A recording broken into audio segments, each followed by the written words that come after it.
La RDC secret, l'Afrique cachée, des pages que vous ne verrez plus sur Facebook. En tout, 265 faux comptes, pages, groupes que le réseau social a décidé de supprimer.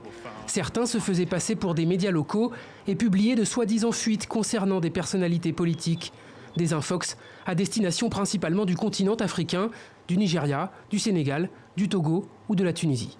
De plus en plus de pays sont concernés par ce phénomène et ce qui est dommage, c'est que c'est seulement maintenant que Facebook réagit parce que dans le communiqué, on voit que c'est des pratiques ou des pages qui étaient actives il y a depuis 5 à 7 ans.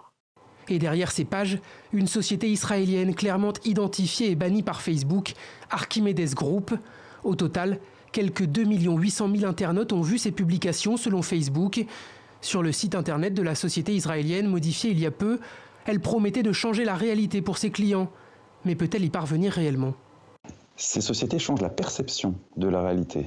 Et il n'y a qu'un pas entre la perception et la réalité. Notamment, si vous appelez des gens à voter, ils vont le faire sur leur perception de la réalité, pas sur une réalité factuelle.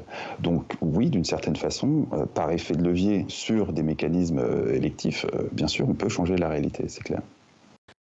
Le risque est donc là. Comme le révèle le New York Times, la campagne de désinformation d'Archimedes Group a ciblé la dernière présidentielle nigériane. Mais les zones d'ombre sont nombreuses dans cette affaire, à commencer par les clients de la compagnie israélienne, ceux qui ont financé la manipulation.